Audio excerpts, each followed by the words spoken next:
पुढाऱ्यांनी नाही म्हणायला शिकलं पाहिजे आणि अधिकाऱ्यांनी हो म्हणायला शिकलं पाहिजे। तसा हा हो म्हणणारा अधिकारी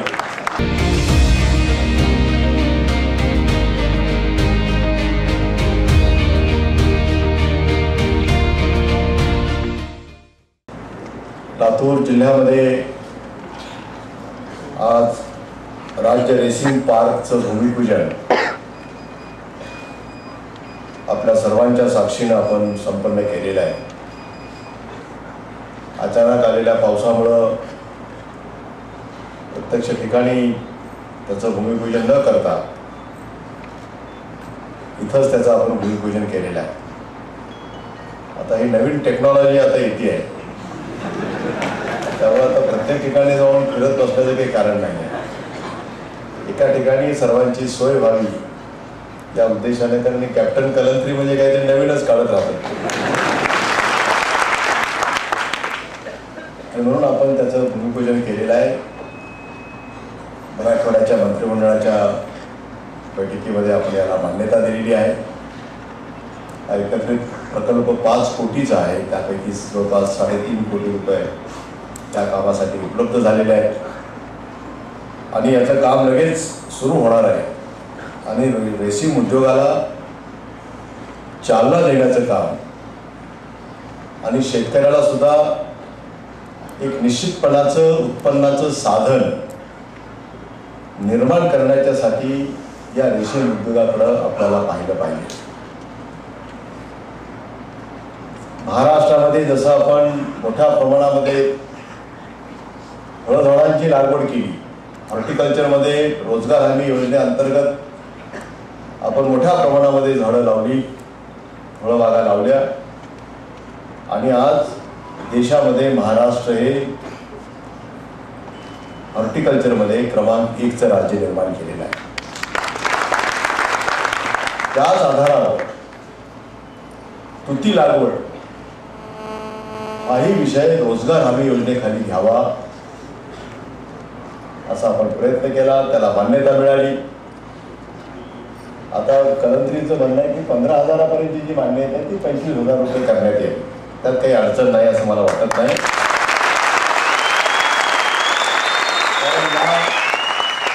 शेती उद्योगाला विशेषतः जर आम्हाला भर द्यायचा असेल तर निश्चितपणानं शेतकऱ्याला परवडण्याच्यासाठी म्हणून तुती लागवडीचा जो कार्यक्रम आहे हा रोजगार हमी योजनेअंतर्गत त्याला अधिक गती आपण देण्याचा प्रयत्न केला पाहिजे। लातूर जिल्ह्यामध्ये आता जवळपास 300 एकरावर तुती लागवडीचं काम हातामध्ये घेण्यात आलेलं आहे, म्हणजे तिपटीनं वाढ झालेली गेल्या 2 वर्षामध्ये आणि म्हणून हे केंद्र लातूरला आलेलं आहे। नाहीतर तुती लागवड नाही केंद्र लातूरला असं होता कामा नये, म्हणून पहिल्यांदा तुती लागवडीचा प्रयत्न मोठ्या प्रमाणामध्ये करण्यात आला आणि आज त्या केंद्राची निर्मिती तर होती आणि त्या केंद्रामध्ये प्रशिक्षण आहे, प्रत्यक्षपणाने शेतकऱ्याला मार्गदर्शन आहे, रोजगाराची निर्मिती कशी होईल या दृष्टीनं त्या ठिकाणी प्रयत्न होणार आहे आणि एक मोठा उद्योग। पण त्याने सांगितलं की जशी मराठवाड्याची आमची पैठणी प्रसिद्ध आहे तशी आता लातूरची सुद्धा पैठणी तयार करण्याचं काम आता कलंत्री या ठिकाणी करणार आहेत। त्यांनी सुरुवातीला सांगितलं की मी लातूरचा जावई आहे आणि जावयाला काळजी नेहमी पैठणीची असते,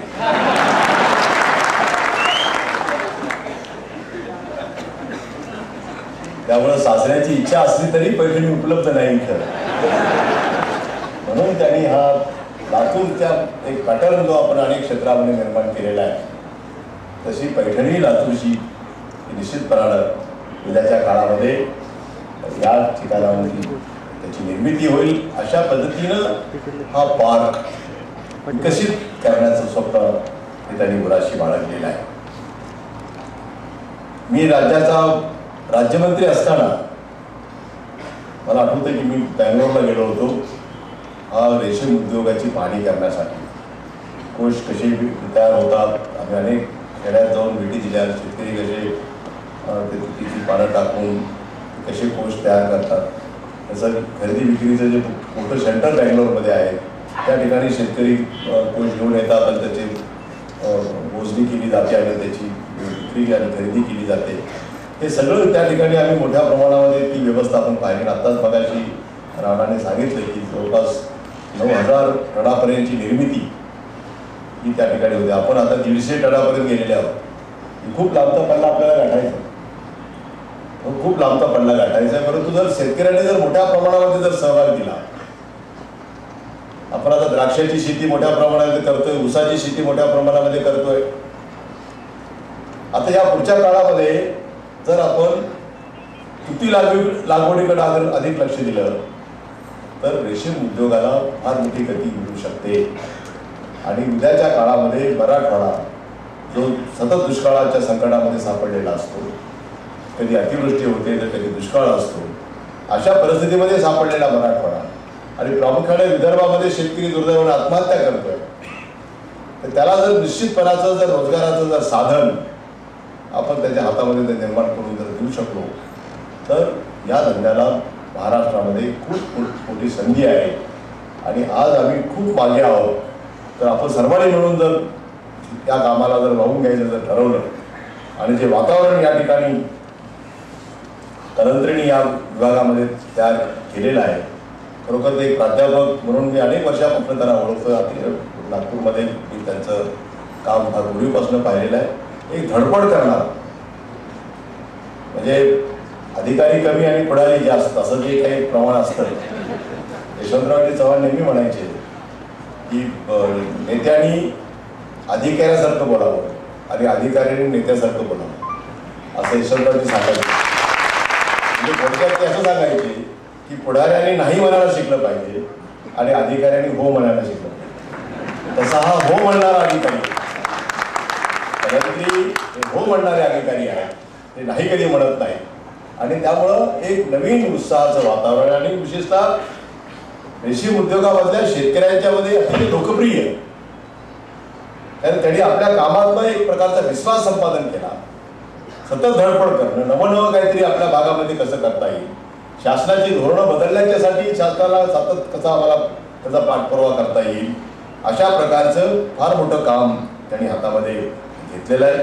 त्यांनी काही प्रश्न या ठिकाणी त्यांच्या ज्या अडचणी आहेत, कारण रेशीम संचालनामध्ये जे काही काम करताना ज्या अडचणी येत आहेत त्या अडचणी आणि समस्या सुद्धा या ठिकाणी मुद्दाम माझ्यासमोर ठेवलेल्या आहेत. आणि त्यांची अपेक्षा ही आहे की जर या अडचणी जर सरकारने जर दूर केल्या तर या कामाला आणखी जास्त गती आम्ही निर्माण करू शकतो. कारण त्या ठिकाणी तांत्रिक कर्मचाऱ्यांचा त्यांचा प्रश्न आहे, तो कमी आहे, वाहनं कमी आहेत असं त्यांनी या ठिकाणी सांगितलेलं आहे. त्याचबरोबर मी असे म्हटलं की रोजगार हमीचं अनुदान हे 25,000पर्यंत झालं पाहिजे. त्यात काही फार अडचणीचं काम नाही आहे, ते आपण करू. मराठवाड्याच्या प्रादेशिक कार्यालयामध्ये वाढीव कर्मचारी देण्याचा प्रश्न आहे. आणि मला असं वाटतं की आणि काही DPTCला अधिकार द्यावे असं म्हणतात ते. कारण जिल्हा नियोजन मंडळाकडे जर ही निधी उपलब्ध जर करून दिली तर जे संगोपन गृह जे आम्ही बांधतोय त्याला एक 50% सबसिडी DPTCने द्यावी आणि 50% शेतकऱ्यांनी खर्च करावे, अशा प्रकारची एक योजना त्यांनी समोर आणलेली आहे. मला असं वाटतं की जे काही समस्या आज आमच्या समोर ठेवलेल्या आहेत त्या काही फार कठीण आहेत, अवघड आहेत, मंजूर करण्यासारख्या नाही आहेत असं मला वाटत नाही आहे. परंतु मी एकच सांगेन की या संदर्भामध्ये एक छोटीशी बैठक आपण मंत्रालयामध्ये घेऊ. संबंधित अधिकारी, प्लॅनिंग, फायनान्स, टेक्स्टाईल असं एकत्रितपणाला बसून एक 10 मिनिटामध्ये त्या सगळ्या प्रश्नाचा निपटारा आपण करू शकतो आपल्याला सांगू इच्छितो आहे. कारण शेवटी लातूर जसं आता अनेक क्षेत्रामध्ये आघाडीवर आहे. शिक्षणाच्या संदर्भामध्ये आम्ही खूप मोठी आघाडी घेतलेली आहे. आज लातूरची मुलं मेरिटमध्ये मोठ्या प्रमाणामध्ये येताना आम्ही बघतोय. लातूरचा व्यापार हा गेली अनेक वर्षापासून तो प्रसिद्ध आहे. एक मोठा व्यापार असणारं हे शहर आहे. उद्याच्या काळामध्ये एक औद्योगिक शहर म्हणून याचा विकास व्हावा यासाठी आम्ही सातत्यानं प्रयत्नशील आहोत. परवाच विमान वाहतूक सेवा नांदेड, लातूर, मुंबई त्याची सुरुवात झाली. मला बरं वाटतं की फार चांगला रिस्पॉन्स मिळतो. पहिल्यापासूनच म्हणजे मला मगाशी राणा सांगत होते की 12 लोक इथं उतरले आणि 27 लोक इथून बसले. आणि खूप मोठं लोकांच्यामध्ये विमानानं प्रवास करण्यासाठी लातूरकर आता सज्ज झालेले आहे. आणि येत्या 19 तारखेला 19 ऑक्टोबरला लातूर मुंबई रेल्वे सुद्धा आपण सुरू करतो आणि थेट लातूरचा मुंबई आणि वाया उस्मानाबाद हे महत्वाचं. परवापर्यंत उस्मानाबादला ट्रेन नव्हती कारण ती एडशी मार्गे जायची आणि म्हणून आपण मधल्या काळामध्ये जेव्हा सर्वे झाला ब्रॉडगेजचा तेव्हा उस्मानाबादला सुद्धा रेल्वेच्या नकाशावर आणण्याचं काम झालेलं आहे. आणि म्हणून आम्ही हा प्रयत्न करतोय की लातूरवरून लातूर मुंबई गाडी आपण सुरू करू आणि उस्मानाबादवरून उस्मानाबाद हैदराबाद अशी गाडी जी मान्य झालेली आहे त्याला आपण हिरवा कंदील किंवा हिरवा झेंडा दाखवण्याचा प्रयत्न आपण करू. झेंडा एवढ्यासाठीच की कार्यक्रम दिवसा आहे, रात्री असता तर हिरवा कंदील, कार्यक्रम दिवसा असल्यामुळे हिरवा झेंडा असं आपण त्या दिवशी कार्यक्रम आपण ठेवलेला आहे. या कामासाठी रेल्वे राज्यमंत्री येत आहेत, सुराज पाटील येत आहेत, शरद पवारजी येत आहेत, बाकी आम्ही तर स्थानिक यशस्वी कलावंत आहोत. त्यामुळं हा कार्यक्रम जोरदारपणे व्हावा अशी उस्मानाबाद करायची इच्छा आहे. लातूरकरांचं तर नेहमीच कार्यक्रमामध्येच असतात ते, कार्यक्रम नसला तर काय करावं हा प्रश्न आमच्या कार्यकर्त्याला पडत होता. आता काय करायचं, त्यामुळे काळजी करू नका. एकामागे कार्यक्रम सतत तुमच्याशी आम्ही कायम कार्यक्रमाचं कॉन्ट्रॅक्टच तुमचा आमचं झालेला आहे. त्यामुळे नवे नवे योजना, नवे नवे कार्यक्रम आणि त्याच्यामधनं एक विकासाची नवी दिशा असं एकंदरीत मराठवाड्याच्या विकासाचं स्वप्न घेऊन आम्ही पुढे जाऊ इच्छितोय. आणि आज महाराष्ट्रातल्या बाकी जिल्ह्यातले शेतकरी आज इथं आलेले आहेत. मला खरोखर मनापासून आनंद आहे. कारण रेशीम उद्योग हा दुर्लक्षित आतापर्यंत राहिला. कुणीतरी याला गती द्यायला पाहिजे होती. 20-22 वर्ष प्रयत्न करून या कामाला फारशी गती मधल्या काळात देता आली नाही. परंतु आता खूप चांगले टेक्स्टाईलला दिवस आहेत आणि विशेषतः रेशीम उद्योगाला, आणि रेशीम हे सांगितलं मगाशी चीनमध्ये किती त्याचं महत्त्व त्या काळात असायचं. आणि म्हणून रेशीम उद्योग हा जर अधिक प्रमाणामध्ये वाढवू शकलो तर त्याचा एक चांगला अर्थलाभ हा शेतकऱ्याला होईल, राज्य शासनाला असा फायदा होईल. त्यांनी मला सांगण्यात आलं की आता आम्ही 150 टन उत्पादन केलं आणि त्याच्यातला हा जो काही व्यवहार झाला त्यापैकी 7 कोटी रुपये हे राज्य सरकारच्या तिजोरीमध्ये गेले. म्हणजे 150 टनामध्ये जर 7 कोटी राज्य सरकारला जर मिळणार असतील आमच्या रेव्हन्यूमध्ये सुद्धा वाढ होती आहे. केवळ 150 टनावर जर 7 कोटी आमच्या तिजोरीत देणार असतील तर हे जर 9,000 कोटीपर्यंत 9,000 टनापर्यंत जर गेलं तर किती कोटी आमच्या तिजोरीमध्ये येतील. म्हणून राज्याला सुद्धा उत्पन्नाचं साधन निर्माण करणारा हा उद्योग आहे आणि म्हणून याला अधिक सवलती आणि अधिक प्रकारची मदत करण्याची गरज आहे असं मी स्वतः मानतोय. आणि म्हणून मराठवाड्यातल्या दुष्काळी भागातल्या शेतकऱ्याला वरदान ठरावा, विदर्भातल्या आत्महत्याग्रस्त शेतकऱ्यांना वरदान ठरावा असा हा उद्योग आहे. आणि या उद्योगाला जे म्हणून चांगलं वातावरण निर्माण करण्याच्यासाठी ज्या आणखी काही निर्णय सरकारला करण्याची बसलेले साहेब ते 4 द्यायच्या अगोदर तुमची शिफारस आपल्याला करतील अशी अपेक्षा आपण करूया. आणि लवकर एकदा हे झालं की तुमच्याच रिटायर व्हायच्या अगोदर रिटायरमेंट जेव्हा तुमची होईल तेव्हा लातूर पैठणी देऊनच तुम्हाला आम्ही करू. तेव्हा 2 वर्षात ही पैठणी होईल एवढं बघा. रिटायरमेंट तर पैठणीचं नातं लावलं होतं कदाचित धागा लावायची शक्यता. रेशीम धागे आणि रेशीम गाठी हे दोन्ही शब्द अतिशय प्रसिद्ध आहेत. रेशमाचे बंध असे अनेक शब्द आहेत. आणि म्हणून हे सगळे जे तुमचे आमचे ऋणानुबंध आहेत हे सगळे बंध असेच वेगाने पुढे जावेत आणि शेतकऱ्याच्या जीवनामध्ये 4 दिवस सुखाचे यावेत यासाठी या नव्या आपण जोरदारपणे हा पार्क लवकरात लवकर विकसित व्हावा. आणि या पार्कला या पुढच्या काळामध्ये आपण राजीव गांधी रेशीम पार्क असं आपण सर्वांनी संबोधावं अशा प्रकारची आपल्याकडनं अपेक्षा व्यक्त करतो. आणि पुन्हा एकदा अतिशय सुंदर कार्यक्रम या ठिकाणी आयोजित केल्याबद्दल विशेषतः कॅप्टन कलंत्री यांचं मी मनपूर्वक या ठिकाणी अभिनंदन करेन. त्यांना साथ देणाऱ्या सर्व शेतकऱ्यांचं मी अभिनंदन करेन. आणि खास करून आमचे अशोक सिन्हा या ठिकाणी आले एक अतिशय चांगले अधिकारी म्हणून महाराष्ट्रामध्ये ते परिचित राहिले.